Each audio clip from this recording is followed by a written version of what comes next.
My fiancé publicly humiliated me at my birthday while I paid for everything, so I walked away silently. Then revealed what she'd never expected. I'm a 29-year-old guy, and for the past 3 years, I thought I was living the dream. I met Rachel at a mutual friend's party, and from that moment, everything seemed right. She was beautiful, kind, and we clicked instantly. The first few months felt like a fairy tale, like we were the perfect match. We'd spend hours talking about our future, what kind of house we'd buy, the places we'd travel to, the little details that made it all feel so real. Every promise she made felt genuine. I believed her when she said she wanted the same things I did. I always did my best to make her happy, planning surprise dates, taking her to the nicest places, making sure she had everything she needed. I thought that's what you did when you loved someone, right? You gave them your all. I was the one who remembered her favorite flowers, her favorite songs, and the little things that made her smile. Every holiday, every birthday, every anniversary, those were all my projects. I'd make sure everything was perfect because that's what I thought a relationship was. Giving everything to make the other person feel special.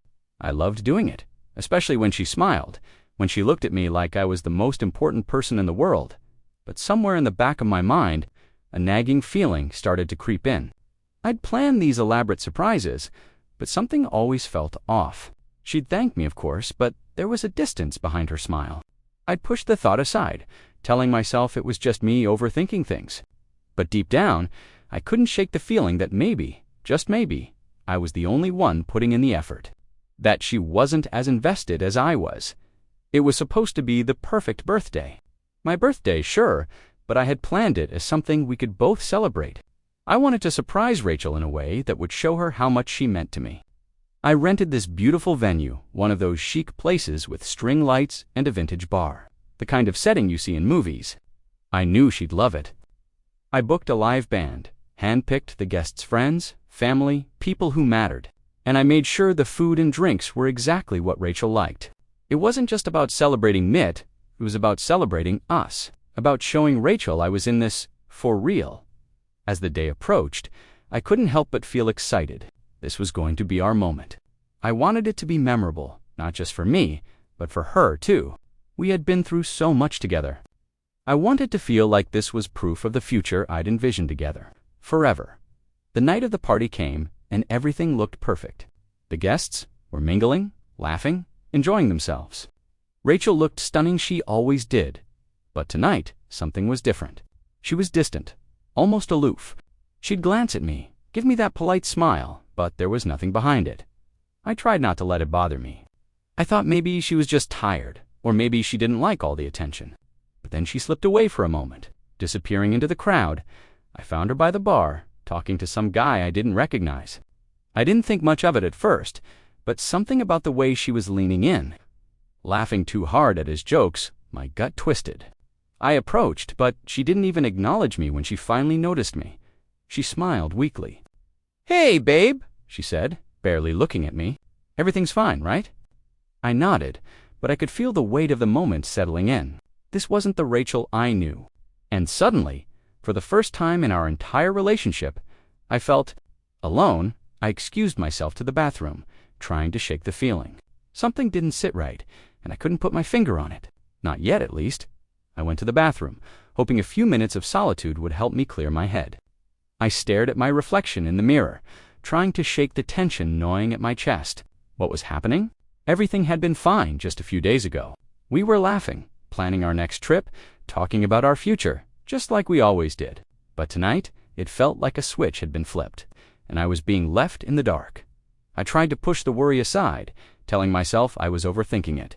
Maybe it was just party nerves or the stress of all the planning, but when I walked back into the main room, it was like something in the air had changed. Rachel was still by the bar, but now she was laughing even louder with that same guy. I could see the way she was playing with her hair, the little gestures that felt too familiar, too comfortable. Her hand brushed his arm as she leaned in, and I felt a flash of something cold in my stomach. I tried not to let it show. I walked over, trying to act casual, but Rachel barely turned to acknowledge me. "Hey, babe," she said, smiling absently, still caught up in the conversation. "I'm just chatting with Ben. You know him from work, right?" I nodded, forcing a smile, but I felt this weird tight knot forming in my chest. Something in the way she said his name was too easy to offhand. I wanted to pull her away, demand what was going on, but I couldn't, not in front of everyone. So I just stood there, pretending everything was fine, pretending that I wasn't already spiraling inside. The rest of the night was a blur. The more I tried to focus on the party, the more Rachel seemed to drift further away. I found myself constantly looking for her, always a step behind, always watching as she slipped further out of reach. And then, right when I thought I could shake off the unease, I caught her laughing too loudly with Ben, again this time, her hand grazing his shoulder. I swear it wasn't just friendly. I could feel my heart drop, sinking into my stomach. It felt like a punch in the gut. I couldn't ignore it anymore. Something wasn't right. I stepped back into the shadows, watching.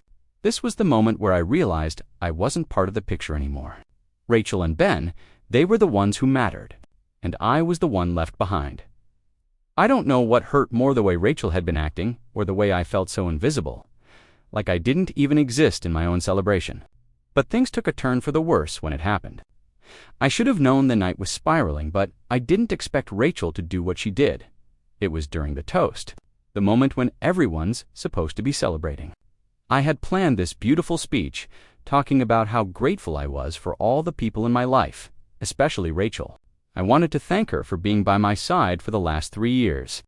I wanted it to be a moment of appreciation. I was halfway through when Rachel stood up to give her toast. The room went silent. She smiled, but there was a sharpness in her eyes that I hadn't seen before. "I'm so glad we're here celebrating his name," she said, voice laced with sarcasm. "It's not every day you get a boyfriend who throws the same big party every year, pretending everything's perfect. It's kind of cute, isn't it? Trying to make everything look like a fairy tale when it's not." I froze. My words were still hanging in the air as her comment hung heavier than any silence. My smile faltered, and I could feel the heat creeping up my neck, my hands suddenly clammy. Rachel continued, and I swear she didn't even notice the stunned faces around us. But I guess that's what happens when you're obsessed with making everything perfect for everyone. Else, while pretending you don't need anything in return, she laughed. But it wasn't a laugh that belonged in that room. It wasn't a laugh that belonged between us. The room was dead silent. I could feel my face flushing red, my heart beating in my throat. I looked around, searching for anyone's gaze, but no one dared make eye contact with me. I felt like the ground had been pulled out from beneath me, and I was standing on the edge of some cliff, unsure of whether I'd be pushed or if I would fall on my own. And then it hit me. She wasn't just embarrassed. She was calling me out in front of everyone. I looked at Rachel, but she didn't even see me anymore. She was too busy enjoying her own performance, basking in the attention she was getting from the crowd. I stood there, a complete stranger in my own celebration. I could feel the walls closing in, the suffocating realization that she was no longer the person I thought she was, and somehow I was the one being punished for trying to show her love. I couldn't do this anymore. My hands were shaking as I excused myself from the table, but Rachel didn't even notice. She was already back to chatting with Ben, the guy she'd been so glued to all night. I needed air, and I needed it fast. But before I could even reach the door, I felt a tug on my sleeve. "Hey!" Rachel called after me. But her voice was empty now, no longer warm, just cold. "Don't be like this. It's just a joke." A joke, the way she said it, like she had just thrown a punch and expected me to laugh it off like it was nothing. I walked out of the room without saying a word. I couldn't stay there, not after what she had just done. I couldn't let her pretend it. It was nothing when she had just shattered everything we'd built. As I stepped into the cold night air, I thought to myself, how did I get here? I didn't have an answer. And right then, I realized maybe I wasn't the one who was overreacting. Maybe I was just the last person in the room who still cared. I don't know how long I stood outside in that parking lot, just staring at my shoes, trying to ground myself. The chill of the night air should have helped, but it didn't. My mind was a whirlpool of disbelief. I kept replaying Rachel's words over and over, her voice echoing in my head. Pretending everything's perfect, obsessed with making everything perfect for everyone else. I couldn't breathe. The party had carried on without me. I knew it had. People didn't care. They probably moved on to the next round of drinks, laughing at something else. pretending it didn't matter that I had just been humiliated by the person I thought would be my forever. That reality was sinking in with every breath I took. Rachel, the woman I thought I knew, the woman I'd planned my entire future with, had turned into a stranger right before my eyes. I was a joke to her, a joke she could embarrass in front of everyone, and then play it off like it was nothing. I stumbled toward my car, too disoriented to care about anything else. I fumbled for my keys, my hands shaking as I unlocked the door. Once inside, I slammed the door shut. Like that could block out the hurt. I started the engine, my mind still foggy, and I just drove away from the venue. Away from the people, away from Rachel. I kept telling myself it was just a misunderstanding. I kept telling myself that maybe I was being dramatic. But deep down, I knew this wasn't the first time I'd felt this way. It wasn't the first time she made me feel like I wasn't enough. Like I was just something to pass the time while she looked for something or someone better. And that realization, that gut-wrenching truth, hit me like a ton of bricks. I wasn't just embarrassed. I was devastated. I didn't even know who I was anymore. I'd spent so much of my time trying to please Rachel, trying to make her happy, sacrificing my own happiness just to keep her smiling. And for what? For her to tear me down in front of everyone? I couldn't even look at myself in the rearview mirror. I was sick of the person I had become, always second-guessing, always working harder to win her approval. I pulled into a quiet street, parked the car, and just sat there. The tears finally came, and for the first time in as long as I could remember, I felt totally, utterly alone. The worst part, I had no one to blame but myself. I had let it get this far. I had let myself believe that the love I gave her was enough to make her stay. But it wasn't, and I was too blind to see it until it was too late for a while. I just sat there, choking on my own thoughts, wondering what the hell I was going to do. How could I go back to the party? How could I face anyone, knowing what Rachel had done to me? I didn't know if I could, but I did know one thing: something had to change. Something had to break. Because I wasn't going to keep going through life like this anymore. I couldn't. And as I sat there, staring at nothing, I made a vow to myself. I wasn't going to let her have the last laugh. I wasn't going to let Rachel Weenie stay in my car for a long time, long enough for the frustration to turn into a numb, almost eerie calmness. I didn't feel sad anymore, at least, not the way I had when I first left the party. I wasn't angry either. I just felt ... done. Like I had run out of energy to care, to fix things. I was tired, so damn tired of trying to prove myself, of trying to make someone love me the way I deserved. I finally gathered myself and pulled out of the parking spot. I didn't head home right away. Instead, I drove aimlessly, letting the road lead me while I thought, or rather, tried not to think. The city lights blurred as I sped through familiar streets, everything feeling so foreign in this state of mind. I felt like I was watching my life from the outside, like none of it was real, like it had all been a lie. Somehow, I ended up at a quiet park, the kind of place you find when you need to be alone. I parked the car and sat there for a while, staring out at the empty swings, the stillness of the night broken only by the distant sound of crickets. My phone buzzed in my pocket. Rachel. I let it ring, staring at the screen, feeling that familiar knot twist in my stomach. She'd been calling me nonstop since I left, texting to apologizing. I didn't respond. I just turned the phone face down on the passenger seat and leaned back in the car. Closing my eyes, I could hear her voice in my head. It was just a joke. I didn't mean it like that. The more I thought about it, the more I realized Rachel didn't even see what she'd done. She didn't understand the gravity of it. To her, this was just another moment she could smooth over, a slip-up she could take back with an "I'm sorry." But for me, it was the final straw. I wasn't going back. Not this time. I wasn't going to beg for her to treat me right anymore. I wasn't going to apologize for feeling humiliated, for feeling worthless in front of people who should have been celebrating my happiness. It wasn't just about the party, either. It wasn't even about her laughing with Ben or the way she tore me down in front of everyone. It was the fact that I had spent 3 years thinking I wasn't enough. And now, I realized that the person who had made me feel that way was the one who was supposed to love me most. But this time, I wasn't going to chase her. I wasn't going to beg her to see me the way I had always seen her. I wasn't going to wait for her to change. I turned the key in the ignition and started the engine, feeling the weight of the moment settle in. Rachel wasn't the only one who could walk away. I drove back to the party. The music was still loud, the laughter still echoing in the halls. But when I walked back in, I was different. I didn't make a scene. I didn't scream. I didn't say a word.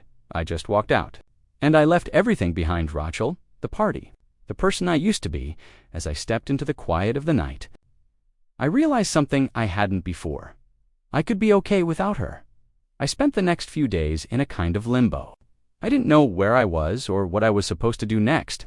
All I knew was that I couldn't keep running back to Rachel, couldn't keep letting her tear me down just to build me up again when it was convenient. I tried to keep myself busy, but everything felt like a blur work. Friends, the quiet of my apartment. It all felt distant, like I was living in someone else's life. I had to face the fact that I'd been avoiding the truth for so long. The truth was, Rachel had been distant for months, and I'd ignored it because I didn't want to see it. I thought I could fix it. I thought love could fix it. But I was wrong.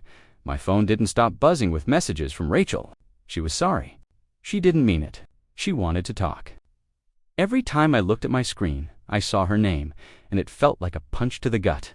I knew what she wanted. She wanted me to forgive her, to act like nothing had happened, to come back into her arms like I always had. But I couldn't do it this time. I wasn't that guy anymore, so I didn't answer.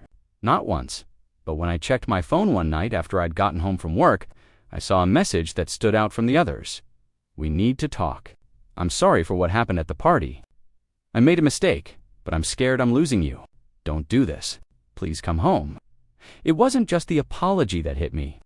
It was the tone, the desperation, the need. She was scared, not because of what she had done, but because she didn't want to lose the life she had built with me. She wasn't scared for me, though. She was scared for herself. I sat there staring at the message, trying to decide what to do. The old me would have given in. The old me would have gone to her, tried to smooth things over, tried to make it work, because that's what I had done for so long. But I wasn't the same guy anymore. I couldn't let her make me feel small again. I couldn't go back to that place where I let her control how I felt, so I did nothing. I didn't respond. I didn't go to her. I just let the silence stretch between us, because I knew in my heart that it was the only thing I could do to finally get the message across. A few days later, she called. I didn't pick up. The guilt started to creep in, but it was different this time. It wasn't the kind of guilt that told me I was being cruel. It was the kind that told me I was finally doing something right for myself. I couldn't go back. Not this time. It was painful. More than I thought it would be, but as the days went by, the weight I had been carrying for so long, this invisible burden of trying to keep someone who didn't want me started to lift. But Rachel wasn't done yet. I knew she'd try to win me back. That was part of the pattern. She would call, she would apologize, and she would promise to change. What I didn't expect was the twist that was about to come, something that would change everything, something I never saw coming. A week passed in silence. The air around me seemed to hum with the kind of tension you feel when something big is about to happen, but you can't figure out exactly what. Rachel hadn't stopped trying to reach me. Her calls, her texts, they didn't stop. And at first, I was strong. I ignored every message, convinced that the distance would give me clarity, that I needed this space to figure out what I really wanted. But with each passing day, the pressure was building. I was starting to doubt myself, wondering if maybe I was being too harsh, too quick to walk away. That's when she showed up at my apartment. It was a Saturday evening, and I was sitting on my couch, trying to enjoy a rare moment of peace. I hadn't heard the knock at the door, but when I opened it, there she was. Rachel standing in front of me, looking like she had been crying. Her eyes were red, and her usual confidence was gone, replaced by desperation. I froze. I had thought about this moment 1,000 times. But nothing could have prepared me for seeing her like this, vulnerable, fragile, pleading. I wanted to shut the door, to walk away and never look back, but part of me still cared. She choked out, then paused, trying to collect herself. I need to talk to you, please. I didn't let her in at first.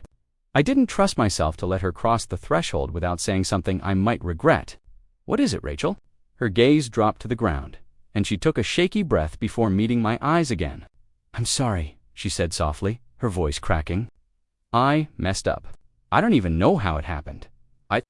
I love you. I don't want to lose you. I didn't say anything at first. I just stared at her, trying to process what she was saying. It was a side of Rachel I hadn't seen before, raw, vulnerable, broken. But was it real? Or was it just another manipulation, another version of the woman who had humiliated me in front of everyone just a week ago? "Rachel, I don't know what you expect from me anymore," I said, my voice tight, my emotions bubbling to the surface. "You humiliated me. You used me for years, emotionally, mentally, and now, after everything, you expect me to just forgive you and come back." Her face twisted in pain. "I didn't mean to hurt you. It was a stupid joke one that got out of hand. I didn't know you'd take it like that. I was just," she faltered, her voice softening, "I was just scared. I didn't think you'd leave." "Scared?" I repeated, my chest tightening. "You were scared I'd leave because you knew, deep down, I was the only person who ever cared enough to put up with your crap." The words hung heavy in the air. I could see the shift in her face. She was realizing, perhaps for the first time, that I wasn't the person she could push around anymore. "I'm sorry," she whispered again, almost too softly. "I've been selfish, and I don't know what's wrong with me, but I need you. Please, just come back." I shook my head. "I can't keep doing this, Rachel. I can't keep coming back to someone who doesn't respect me. I deserve better than this." She took a step forward, reaching out for me, but I stepped back, putting space between us. "Don't," I said, my voice firm. "I'm done." Rachel stood there for a long moment, looking at me like I was a ghost, like she couldn't believe what I was saying. Then, without another word, she turned and walked away. And I just stood there, frozen in the doorway, staring at her retreating figure. For a moment, the silence felt suffocating. But then something shifted inside me. I wasn't the broken man who had walked away from that party anymore. I wasn't the guy who had put all his hopes and dreams into someone who didn't care. I was free. The door closed behind me with a soft click. But in that moment I knew Rachel wasn't the only one who could walk away. I had walked away too. And it felt like the first time in years I had taken control of my life, but I had no idea that Rachel's next move was going to change everything. It wasn't long after Rachel left that I thought I could finally breathe, the weight I had been carrying for so long. This constant pressure of trying to fix something that was never meant to be fixed was gone. For the first time in months, I felt like I was truly myself again. The relief was almost overwhelming, and I was starting to believe I had made the right decision. But then came the message. It was late at night, just as I was about to head to bed. My phone buzzed on the coffee table, and I half expected it to be another one of Rachel's apology texts or an attempt to get me to come back. I hadn't even planned on reading it, but something about the unknown number caught my attention. I picked it up, and my heart stopped when I saw who it was from. It was Ben, the guy she had been so glued to during my birthday party. "We need to talk, please. It's important." My first instinct was to ignore it, to delete the message and pretend I never saw it, but curiosity got the better of me. I had no idea what he could possibly want. Maybe Rachel had sent him to smooth things over, or maybe he had something to tell me. Either way, I couldn't help but feel a sense of dread. So I replied reluctantly, "What's this about?" The response came almost immediately. "I need to be honest with you. About Rachel, there's something you don't know." My heart began to race. Something I don't know? What could he possibly mean? I thought about what Rachel had said when she apologized, how she begged for my forgiveness, how she swore nothing had happened between her and Ben. Maybe it was just jealousy playing tricks on my mind, but I never truly believed her. And now, it seemed like I wasn't wrong. Ben continued, "We've been seeing each other for a few months. I never meant for things to get this messy, but it's all been building up. I don't want to be the bad guy, but you deserve to know the truth." I froze. My phone slipped from my hand, landing softly on the couch. The words kept replaying in my mind. We've been seeing each other for a few months. The truth hit me like a freight train. Rachel had been seeing him behind my back. While I was throwing her parties planning our future, she was with him, probably laughing at me when I wasn't around. It wasn't just the fool she had humiliated in front of our friends. I was the one who had been completely blind to everything. The feeling of betrayal hit me, harder than anything Rachel had done at that party. At least then, there was some small part of me that believed she still cared. But this was the confirmation that everything I had built with her was a lie. I stared at the screen, numb. I had never felt so small in my life. I think you deserve to hear it from me, not her, Ben added. She didn't know I was going to tell you, but I couldn't keep this from you. I just wanted to do the right thing. My stomach churned. I was torn between the anger boiling up inside of me and the sickening realization that this whole time I had been living a lie. The woman I loved, who I had trusted with everything, had been seeing someone else, and not just anyone. It was the very man who had humiliated me at my own birthday. I didn't know what to do with this information. I had already made my decision to walk away from Rachel, but now I was facing a choice I wasn't prepared for. I had to decide whether to confront her, to expose everything, or to let it go and move on. But one thing was clear. I was no longer the victim in this story. I was the one with the power now. And it was time for Rachel to face the consequences of her actions. I didn't need her apology anymore. I needed something far more satisfying. This time, the tables had turned. I spent the rest of the night in a haze. My thoughts spinning, the weight of what I had just learned pressing down on me. Rachel had been lying to me for months, and worse, she thought I was too oblivious to notice. But now I knew. I had the truth, and I wasn't about to let her get away with it.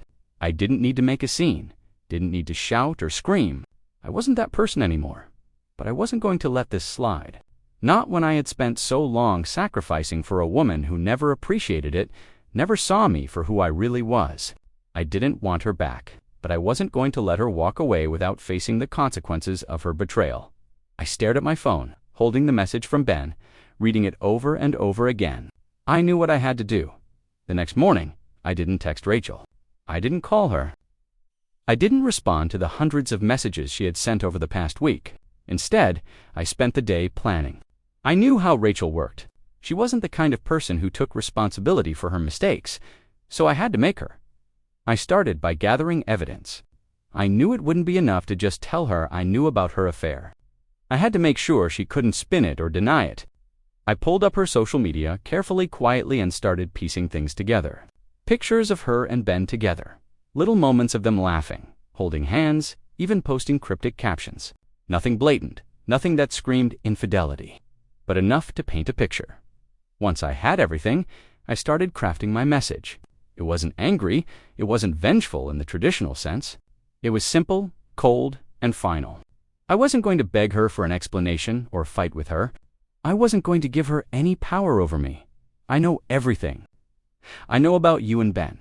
I know you've been lying to me for months. You humiliated me at my birthday, and that was bad enough. But this is unforgivable. I'm done. Don't bother calling me again. I don't need your apology. I paused before sending it. For the first time in years, I felt no hesitation. I wasn't afraid of her rejection. I wasn't afraid of how she'd react. This was my final moment of closure. I sent the message. The feeling that followed wasn't relief, exactly. It was more like the weight of a chain being lifted off my chest. I had done what needed to be done. But as I waited for her to respond, I couldn't help but wonder, what would she do now? How far would she go to salvage the life she had built with me? Rachel wasn't the kind of person who let things go easily, and deep down, I knew that whatever came next would push me to the edge. But for now, I had peace. For now, I was in control. And then, like clockwork, her response came. It was short, almost to the point of being dismissive. I never meant for it to end like this.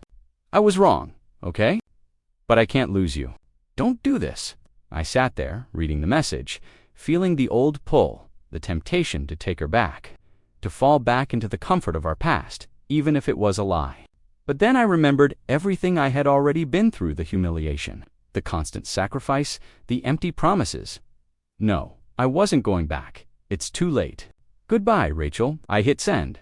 This was the final goodbye, the last word, the last act of self-respect I would ever give her. And for the first time in a long time, I felt the power of walking away. I really did. After everything, walking away, sending the message, cutting ties with Rachel for goodbye, felt like I had finally freed myself. I was healing bit by bit, moving forward with a sense of finality. There was a strange kind of peace in knowing that I was no longer tethered to someone who never valued me the way I deserved. But life, as it often does, threw me another curveball. It was a week later when I got the call. I was sitting at home, just finishing dinner, when my phone rang. I didn't recognize the number, but something in my gut told me it was important. For some reason, I hesitated before answering. Maybe I was expecting another apology from Rachel. Maybe I was just tired of all the drama, but I picked it up anyway. There was a pause on the other end, a deep breath, and then a voice I hadn't heard in a while. "Hey, it's Ben." My heart dropped into my stomach. I hadn't heard from him since his last message. Why was he calling me now? I tried to keep my voice steady, though the tension in my chest was suffocating. "What's up?" I don't know how to say this," Ben said, sounding nervous. "I didn't think this would happen, but Rachel, she's been acting differently. I've been getting calls, 2 threatening calls, and ... She's gone. She's disappeared." I blinked, confused. "What do you mean, gone?" "Rachel's been missing for the past 2 days," he said, his voice trembling. "She won't respond to anyone. Her phone's off. No one knows where she is, and I'm scared, man. I don't know what happened, but I think she might have done something." The words hung in the air, thick with dread. I wasn't sure what I was hearing. Was this some kind of manipulation? Was he trying to get me back into the drama? Make me feel guilty? Or was he genuinely concerned? I felt my heart rate pick up as the confusion turned into panic. "What do you mean, done something? What's going on?" "I don't know," Ben replied, sounding almost frantic now. "But I've been going through her things, looking for clues, and I found something. A note, man. A note from her ... saying she's sorry, saying she didn't know how to fix everything. I don't know if this is serious or if she's just trying to get attention, but I need you to help me. I think something's really wrong." I took a step back, my mind racing. Rachel missing. She was the last person I'd ever imagined disappearing like this. After everything that had happened, I wasn't sure if I should be worried, relieved, or angry. But something about Ben's voice, the desperation in his tone, made me pause. Maybe he wasn't lying. Maybe this wasn't some ploy to get me back in her life. I ran my hand through my hair, my thoughts scattered. "Okay, I'll help you, but I don't want anything from her. I just need to know she's okay." Ben's voice softened, almost apologetic. "I get it, man. I'll keep you updated. But whatever happens, I think we need to find her before it's too late." The line went silent for a moment, and I felt the weight of his words. My heart was racing, my mind spinning. I didn't know what I was walking into, but I couldn't ignore the feeling in my gut that something was terribly wrong. "I'll help you," I said again, trying to steady my voice. "Just keep me posted." The call ended, and I sat there in stunned silence, staring at my phone. I thought I was done with Rachel. I thought I had walked away from everything that had hurt me. But now, here I was, once again dragged back into her mess. I didn't know what to expect, but deep down, I knew one thing for sure. This wasn't over yet. I didn't sleep that night. The weight of the call, the cryptic message, and the strange tension in my chest kept me wide awake. My mind kept replaying Ben's words over and over again. Rachel's gone. I had walked away from her, thinking it was the end of our story.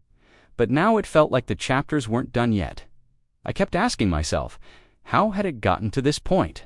How had the woman who had once been my everything, someone I had built a future with, become the person I was now running after, trying to make sure she was okay? She was the one who had humiliated me, who had betrayed me, yet here I was, worrying about her. The next morning, I decided to meet up with Ben. I wasn't sure what I expected, but when I saw him in person, I could tell the weight of the situation had been eating at him too. He looked tired, worn out, like he hadn't slept at all. We didn't exchange pleasantries. I could tell we both wanted to get to the point. "I found something," he said, his voice low. He handed me a piece of paper, a crumpled note. I unfolded it carefully, trying to control the shaking of my hands. It was Rachel's handwriting. The note was short, but the words felt like a punch to the gut. "I'm sorry. I never meant to hurt you. I've made so many mistakes, and I don't know how to fix them anymore. I'm scared of what I've become. Please, don't try to find me. I need to be alone." It was almost like she was giving me permission to let her go, like she was pushing me away for good. It wasn't an apology that made things better, though. It was the cold finality of it, her admitting that she didn't know how to fix anything, that she had given up. "Where did you find this?" I asked Ben, still processing what I had read. "In her apartment. It's the only thing that was there when I got there. Her phone's off. No messages. It's like she just vanished. A sick feeling settled in my stomach. I didn't know what to feel: relief, anger, confusion. I had walked away from her, yet somehow I still felt trapped in this whirlwind of her choices. We spent the next few hours going over everything we could think of, checking her apartment, contacting anyone who might have seen her. But Rachel had vanished without a trace. It was as if she had just decided to disappear, leaving nothing but that note and the wreckage of our past. By the time I left Ben's place, the weight of everything that had happened hit me all over again.